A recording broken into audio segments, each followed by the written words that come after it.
Oke, lanjut pengumpulan dan kodifikasi Al-Quran.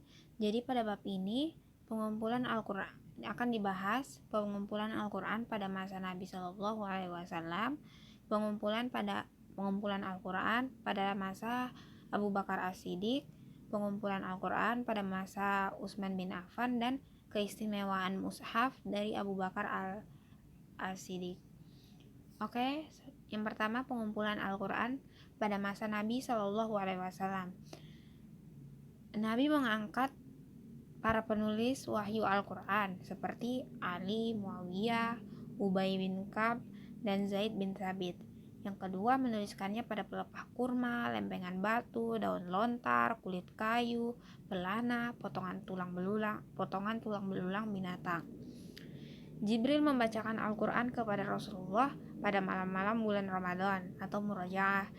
Nabi mengoreksi langsung hafalan para sahabat, diantaranya Ali bin Abi Thalib, Muaz bin Jabal, Ubay bin Ka'ab, Zaid bin Thabit, dan Abdullah bin Mas'ud, dan yang terakhir, ya ini tadi sudah disebutkan, Zaid bin Thabit.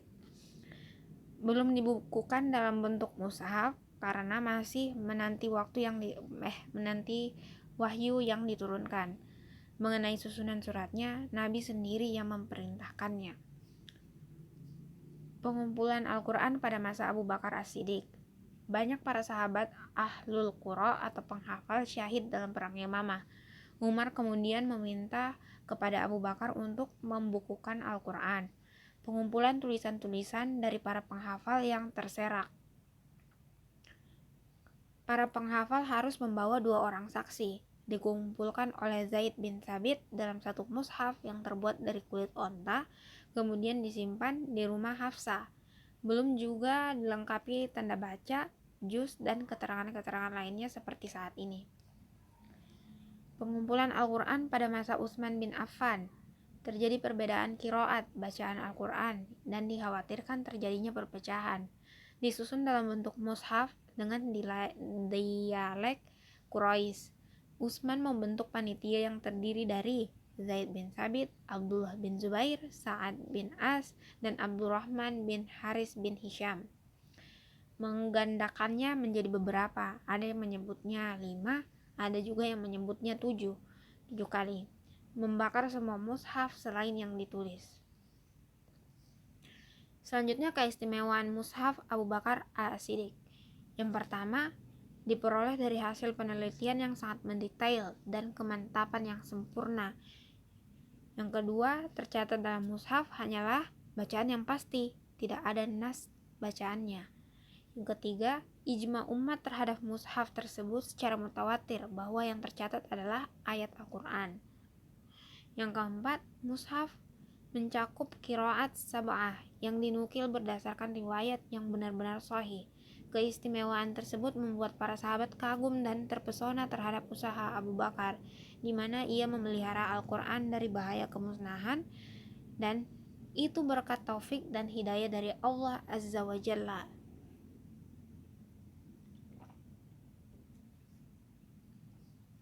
Selanjutnya, kemukjizatan Al-Quran. Dalam bab ini kita akan mempelajari mengenai pengertian mukjizat dan aspek-aspek kemukjizatan Al-Quran. Yang pertama, pengertian mukjizat. Secara etimologi berasal dari akar kata ajzun, artinya tidak mampu atau kuasa. Kata ajaza adalah jenis kata yang tidak memiliki muatan aktivitas. Kemudian kata ini dapat berkembang menjadi kata kerja aktif setelah melalui mekanisme sulasi mazid harfan dengan penambahan alif sesuai dengan wazan afala, yang artinya melemahkan. Dengan demikian, Al-Quran sebagai mukjizat bermakna bahwa Al-Quran merupakan sesuatu yang mampu melemahkan tantangan menciptakan karya yang serupa dengannya. Dalam KBBI, kata mukjizat diartikan sebagai kejadian yang luar biasa, yang sukar dijangkau oleh akal pikiran manusia. Pengertian ini punya muatan yang berbeda dengan pengertian ijaz dalam perspektif Islam. Mukjizat adalah perkara yang luar biasa yang disertai dengan tantangan yang tidak mungkin dapat ditandingi oleh siapapun dan kapanpun. Muhammad Bakar Ismail menegaskan, mukjizat adalah perkara luar biasa yang disertai dan diikuti tantangan yang diberikan oleh Allah Subhanahu wa taala kepada nabi-nabi sebagai hujjah dan bukti yang kuat atas misi dan kebenaran terhadap apa yang diembannya sebagai yang bersumber dari Allah Subhanahu wa taala. Selanjutnya aspek-aspek kemukjizatan Al-Qur'an. Yang pertama dari segi bahasa, nada dan langgamnya singkat dan padat memuaskan para pemikir kebanyakan orang. Yang kedua, hukum ilahi yang sempurna. Al-Quran menggunakan dua cara tak kalah menetapkan sebuah ketentuan hukum, yaitu pertama secara global. Persoalan ibadah umumnya diterangkan secara global, sedangkan perinciannya diserahkan kepada para ulama melalui ijtihad.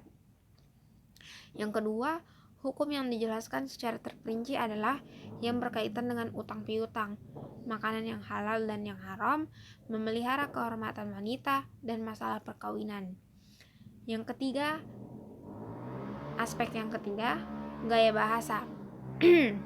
Gaya bahasa Al-Quran membuat orang Arab pada saat itu merasa kagum dan terpesona. Al-Quran secara tegas menantang semua sastrawan para orator Arab untuk menandingi ketinggian Al-Quran, baik bahasa maupun susunannya. Yang keempat, berita tentang hal-hal yang gaib. Sebagian ulama mengatakan bahwa mukjizat Al-Quran itu adalah berita-berita gaib. Fir'aun yang mengejar-ngejar Musa diceritakan dalam surah Yunus ayat 92. Yang kelima, isyarat-isyarat ilmiah. Banyak sekali isyarat ilmiah yang ditemukan dalam Al-Quran, misalnya cahaya matahari bersumber dari dirinya dan cahaya bulan merupakan pantulan. Aroma bau manusia berbeda-beda, adanya nurani atau superego dan bawah sadar manusia, masa penyusunan yang tepat dan masa penyusuan yang tepat, dan masa kehamilan minimal sebagai wara. Kurangnya oksigen pada ketinggian dapat menyesakkan nafas. Dan yang aspek yang terakhir yaitu ketelitian redaksinya. Selanjutnya, nasikh dan mansukh. Pada bab kali ini akan dibahas mengenai pengertian nasikh dan mansukh, syarat-syarat nasikh dan mansukh, pedoman mengetahui nas dan manfaatnya, jenis-jenis nas dan contoh-contoh nas dalam Al-Quran. Yang pertama, pengertian nasikh dan mansukh. Secara etimologi, kata nas yang bentuk isim fa'ilnya nasikh dan isim maf'ulnya mansukh mempunyai arti yang beragam, antara lain menghilangkan, menggantikan, peralihan, dan pemindahan.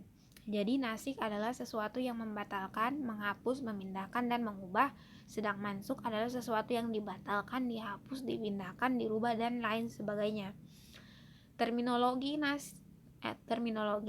nasikh adalah mengangkat hukum syara' dengan dalil syara' yang datang kemudian dengan menghilangkan amal pada hukum-hukumnya atau menetapkannya. Dalam terminologi hukum Islam, hukum yang dibatalkan namanya mansukh, sedangkan hukum yang akan datang menghapus disebut nasikh. Yang kedua yaitu syarat-syarat nasikh dan mansukh. Syarat-syarat nasikh. 1. Hukum yang terkandung pada nasikh bertentangan dengan hukum pada mansukh. Yang kedua, yang mansukh harus lebih awal dari nasikh. Yang ketiga, hukum yang dinaskan mesti hal-hal yang menyangkut dengan perintah, larangan, dan hukuman. 4. Hukum yang dinasak tidak terbatas waktu tertentu, mesti berlaku sepanjang waktu. Yang kelima, hukum yang terkandung dalam mansukh telah ditetapkan dalam sebelumnya munculnya nasikh. Yang keenam, status nas nasikh mesti sama dengan nas mansukh.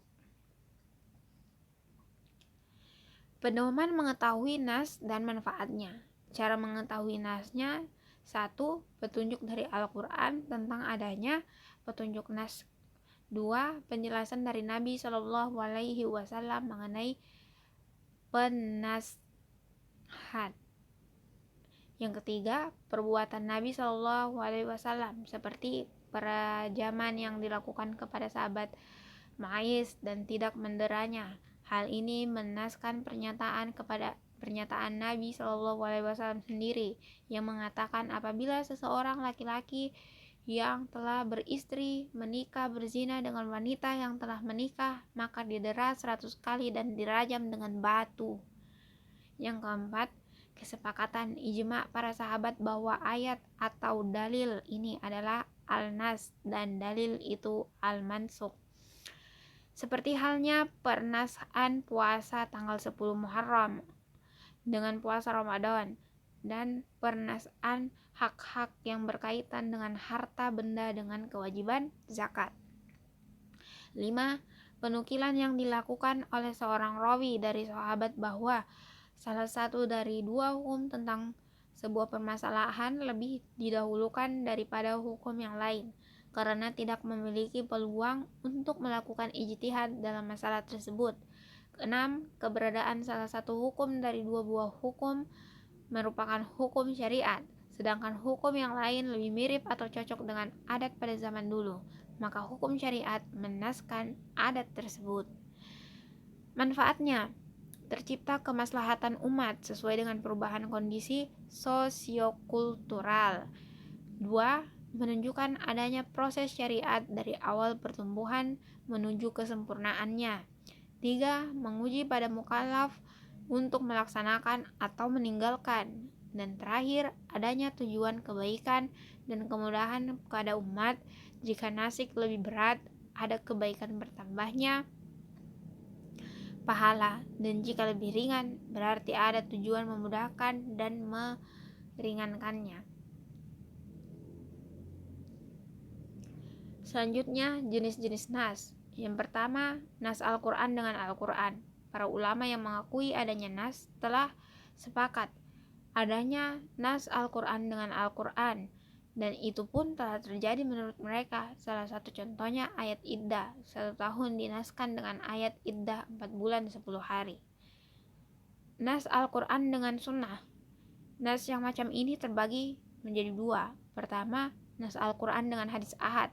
Jumhur ulama berpendapat hadis ahad tidak bisa menaskan Al-Quran karena Al-Quran adalah nas yang mutawatir, menunjukkan keyakinan tanpa adanya praduga atau dugaan padanya, sedangkan hadis ahad adalah nas yang bersifat zanni dan tidak sah pula menghapus sesuatu yang sudah diketahui dengan sesuatu yang bersifat dugaan.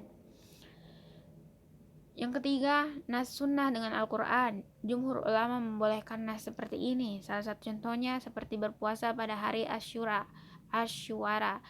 yang ditetapkan berdasarkan sunnah riwayat Bukhari dan Muslim dari Aisyah radhiyallahu anha. Contoh-contoh nas dalam Al-Quran. Contoh yang pertama, berdasarkan ketentuan hadis Nabi Shallallahu Alaihi Wasallam tentang keharaman menggauli istri pada malam bulan Ramadan, ketentuan tersebut kemudian dinaskan dengan ayat Uhilla lakum lailatas syiyamir rafathu ila nisaikum, yang artinya dihalalkan bagi kamu pada malam hari bulan puasa bercampur dengan istri-istri kamu. Contoh yang kedua, Al-Quran dinas oleh hadis mutawatir. Hal ini diterima oleh jumhur kecuali Imam Syafi'i, seperti pada Quran surah Al-Baqarah ayat 180. Oke, kita perbesar. Ayatnya, kutiba alaikum iza hadar ahadakumul mautu in tarak khairal wasiyatu lil walidaini wal aqrabin bil ma'rufi haqqun 'alal muttaqin. Oke, mohon maaf. Untuk pembacaan ayatnya kita ulang. Bismillahirrahmanirrahim.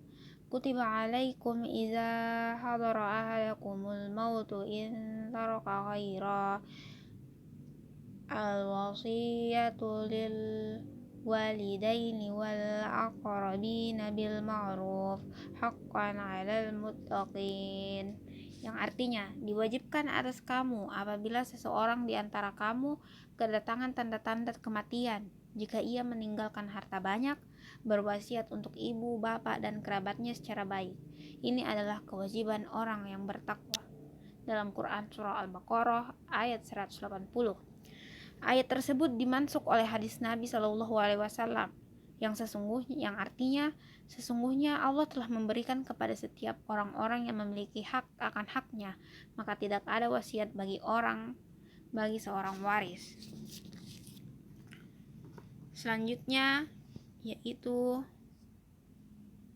apa tuh? Oke, selanjutnya masuk pada bab 10 yang berisi tentang tafsir, ta'wil, dan terjemah. Dalam bab ini kita akan mempelajari mengenai tafsir, ta'wil, dan terjemah. Perbedaan tafsir, ta'wil, dan terjemah, hukum terjemah secara harfiah dan maknawi, keutamaan tafsir, dan tokoh-tokoh penafsir Al-Quran.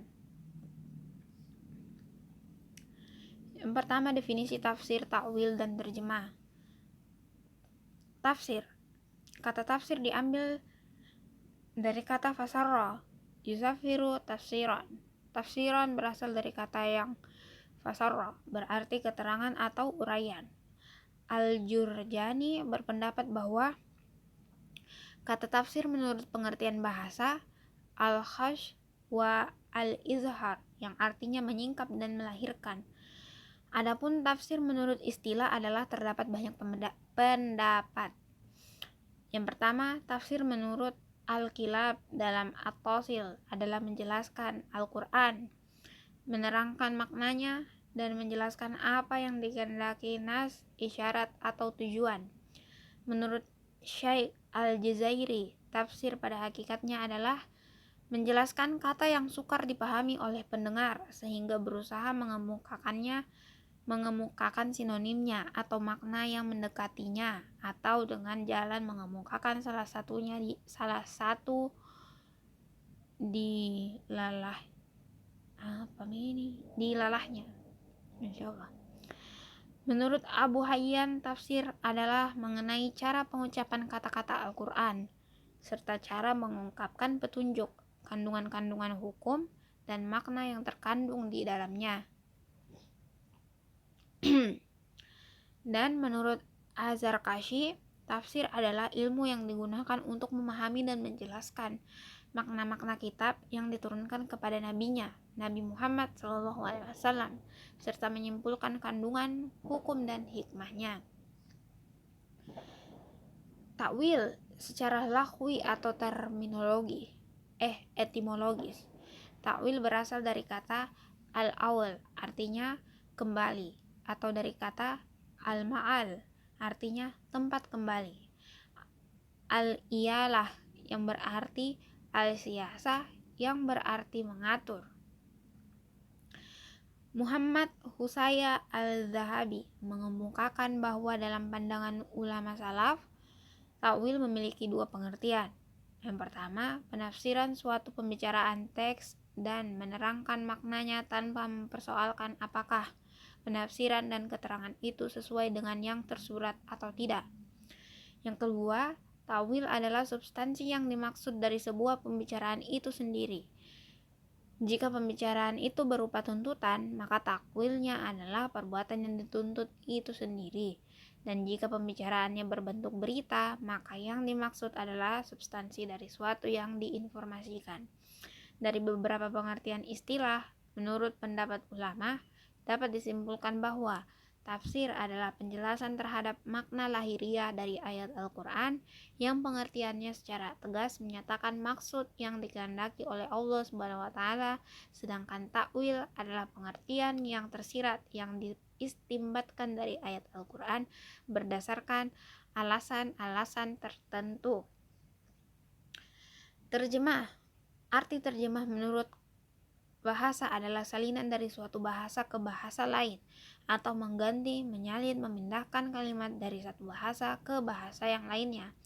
Secara terminologi, kata terjemah dapat dipergunakan pada dua arti. Yang pertama, terjemah harfiah, yaitu mengalihkan lafaz-lafaz dari satu bahasa ke dalam lafaz-lafaz yang serupa dari bahasa lain, sedemikian rupa sehingga susunan dan tertib bahasa kedua sesuai dengan susunan dan tertib bahasa yang pertama. Yang kedua, terjemah tafsiriyah atau terjemah maknawiyah, yaitu menjelaskan makna pembicaraan dengan bahasa lain tanpa terikat dengan tertib kata-kata bahasa asal atau memperhatikan susunan kalimatnya. Perbedaan tafsir, ta'wil, dan terjemah. Yang pertama, tafsir lebih banyak digunakan pada lafaz dan mufradat, sedangkan takwil lebih banyak digunakan pada jumlah dan makna-maknanya.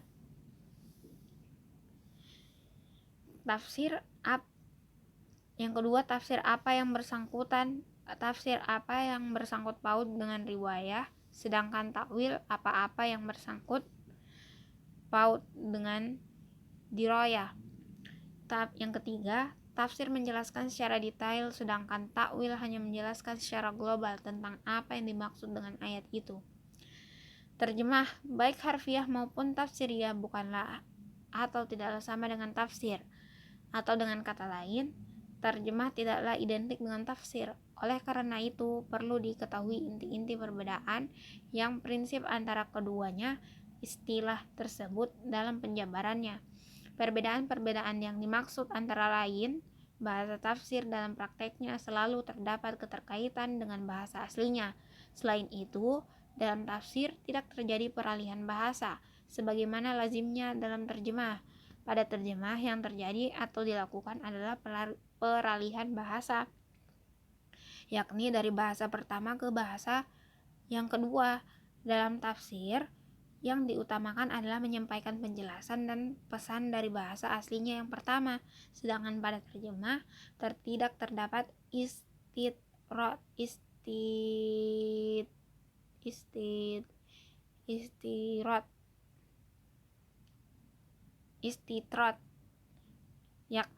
yakni memperluas uraian melebihi kadar mencari padanan kata. Dalam terjemah, terutama harfiah, makna yang diungkapkan tidak lebih dari sekedar mengganti bahasa. Dalam bahasa tafsir, yang menjadi pokok perhatian adalah tercapainya penjelasan tepat sasaran baik secara global maupun secara terinci. Tidak demikian halnya dengan terjemah. Ia pada lazimnya mengandung tuntutan terpenuhinya semua makna yang dikehendaki oleh bahasa pertama. Selanjutnya, hukum terjemah secara harfiah dan maknawi. Syekh Abdul Alim Az-Zarqani mengemukakan bahwa hukum menerjemahkan nas Al-Quran mengikuti pengertian terjemahan itu sendiri.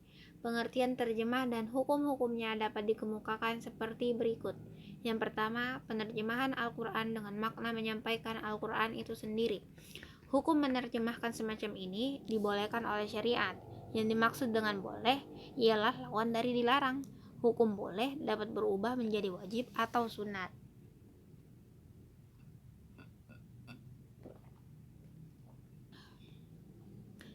Yang kedua, menerjemahkan Al-Quran dengan makna menafsirkannya dengan bahasa Arab. Artinya menafsirkan Al-Quran dengan bahasa Arab, bukan dengan bahasa lain. Hukum menerjemahkan dengan cara seperti ini adalah boleh, dengan didasarkan atas firman Allah yang memerintahkan Nabi Shallallahu Alaihi Wasallam menjelaskan Al-Quran kepada manusia. Yang ketiga, menerjemahkan Al-Quran dengan makna menafsirkannya dengan bahasa aksi, bukan bahasa Arab. Hukum menerjemahkan dengan cara seperti ini juga boleh, karena cara ini tidak ada bedanya dengan menafsirkan Al-Quran dengan bahasa Arab kepada orang yang bisa berbahasa Arab. Yang keempat, menerjemahkan Al-Quran dengan mengungkapkan makna dan maksudnya ke bahasa lain, baik secara harfiah maupun tafsiriyah. Hukum menerjemahkan dengan cara seperti ini adalah mustahil untuk dilakukan dan haram menurut syara. Keutamaan tafsir. Tafsir adalah ilmu syariat yang paling agung dan yang paling tinggi kedudukannya. Ia merupakan ilmu yang paling mulia objek pembahasannya dan tujuannya serta dibutuhkan. Objek pembahasannya adalah kalamullah yang merupakan sumber segala hikmah dan tambang segala keutamaan. Tujuan utamanya untuk dapat dipegang pada tali yang kokoh dan mencapai kebahagiaan yang hakiki. Dan kebutuhan terhadapnya sangat mendesak karena segala kesempurnaan agamawi dan duniawi haruslah sejalan dengan syara. Sedang kesejalanan ini sangat tergantung pada pengetahuan tentang kitab Allah. Selanjutnya, tokoh-tokoh penafsir Al-Quran. Yang pertama, tafsir Al-Tabari berjumlah 12 jilid adalah tafsir yang tertua. Tafsir ini menjadi referensi utama bagi para mufassirin, terutama penafsiran bin Naqli atau biriwayah. Penjelasan Rasulullah, pendapat sahabat dan tabi'in menjadi dasar utama penjabaran. Untuk kemudian ulama ini mengupasnya secara detail disertai dengan analisa yang setajam silet. Tafsir Ibnu Katsir. Imam Asy-Syaukani radhiyallahu anha mengatakan bahwa tafsir Ibnu Katsir merupakan salah satu kitab tafsir terbaik, jika tidak bisa dikatakan dengan tafsir terbaik. Sementara Imam As-Sayuti menilai tafsirnya menakjubkan dan belum ada ulama yang menandinginya. Yang ketiga, tafsir Al-Qurtubi. Secara keseluruhan, kitab tafsir ini terdiri dari 11 jilid, lengkap dengan daftar isinya. Menurut beberapa ulama, keistimewaan dari kitab tafsir ini yakni membuang kisah dan sejarah dan diganti dengan hukum serta istimbat dalil, juga menerangkan qiraat, nasikh dan mansukh. Tafsir Al-Jalalain merupakan kitab tafsir klasik dari ulama Sunni terkenal. Pertama kali disusun oleh Imam Jalal ad-Din al-Mahari pada tahun 1459. Kemudian disempurnakan oleh sang murid Jalal ad-Din As-Suyuti tahun 1505. Tafsir ini memiliki metode penjelasan yang singkat, merujuk kepada pendapat yang paling kuat, pemaparan i'rab yang dipandang perlu, dan penjelasan singkat terhadap segi qiraat yang diperselisihkan. Bab selanjutnya adalah qiraat wal al-qura.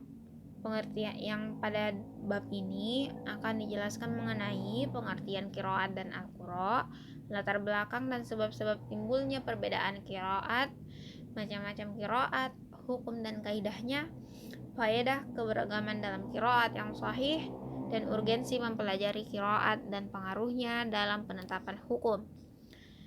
Yang pertama, pengertian qiraat dan al-qura. Secara etimologi, kata qiraat adalah jamak dari kata qiraah yang berarti bacaan, dan ia adalah masdar dari qara'a. Secara terminologi, yang pertama, manna al-qattan. Qiraat adalah salah satu mazhab pengucapan Al-Quran yang dipilih oleh Imam Qurra sebagai suatu mazhab yang berbeda dengan mazhab lainnya.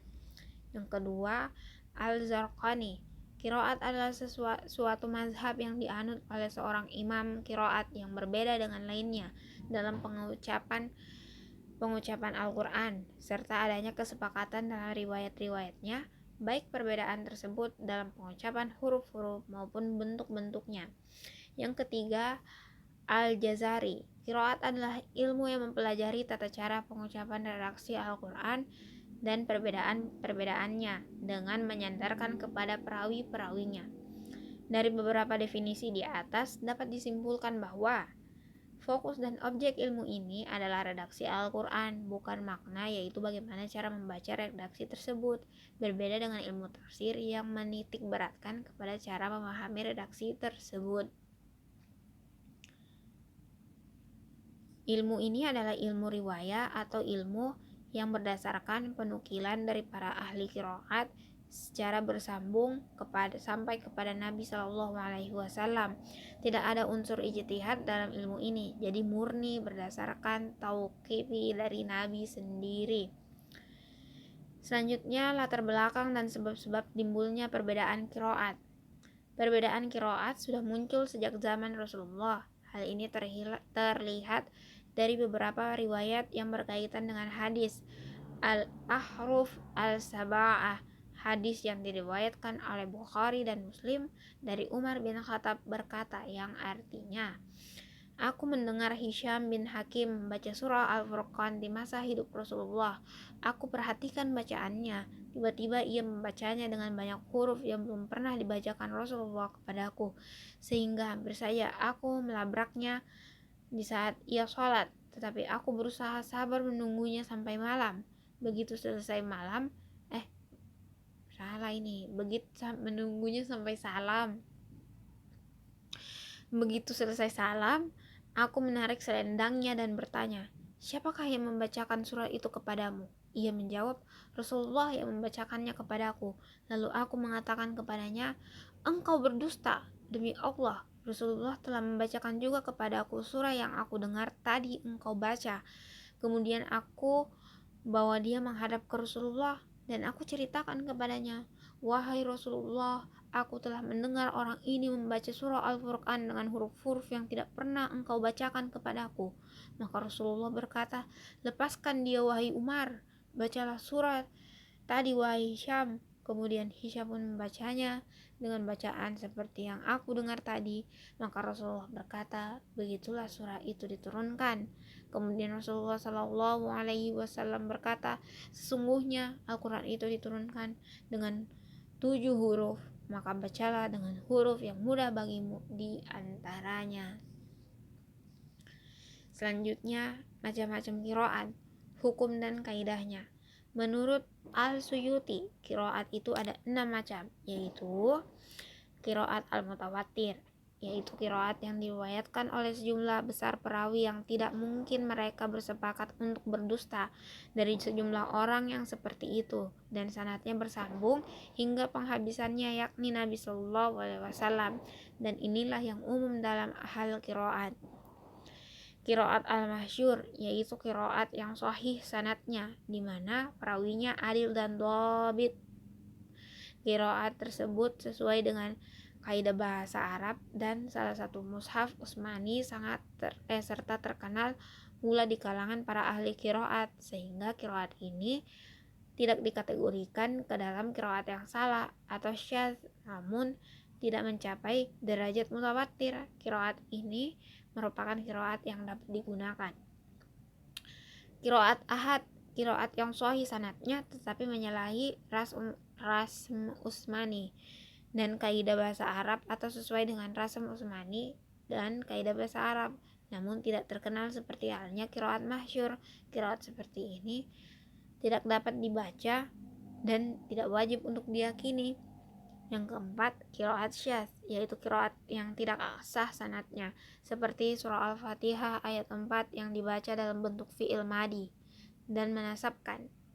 Yang kelima, qiraat maudhu, yaitu qiraat yang tidak ada asalnya, seperti qiraat Al-Ghazali yang dinisbahkan kepada Imam Abu Hanifah dalam firman Allah Subhanahu wa taala surah Al-Fatir ayat 28 yang dirafakan dan dinasabkan lafaz. Yang keenam, al-mudraj, yaitu qiraat mudraj, yaitu qiraat menambahkan kalimat penafsiran dalam ayat-ayat Al-Quran, seperti qiraat Sa'ad bin Abi Waqqas yang membaca firman Allah Subhanahu wa taala dalam surah Al-Baqarah ayat 198 dengan menambah lafaz kalimatnya setelah lafaz dengan kalimat, mohon maaf, ini tidak ada harokatnya, kalimat tambahan tersebut. Faedah keberagaman dalam qiraat yang sahih. Bervariasinya qiraat yang sahih ini mengandung banyak faedah serta fungsi, di antaranya menunjukkan betapa terjaganya dan terpeliharanya kitab Allah dari perubahan dan penyimpangan, padahal kitab ini mempunyai banyak sekali segi bacaan yang berbeda-beda. meringankan dan memudahkan umat Islam untuk membaca Al-Quran. Bukti kemukjizatan Al-Quran dari segi kepadatan makna, karena setiap qiraat menunjukkan sesuatu hukum syara tertentu tanpa perlu pengulangan lafaz. Penjelasan terhadap apa yang mungkin masih global dalam qiraat lain, dan dengan keberagaman qiraat memancarkan makna Al-Quran semakin luas dan mendalam. Walaupun dikaji dari berbagai sudut pandang tidak pernah habis, justru semakin nyata kebenarannya dan kemukjizatannya.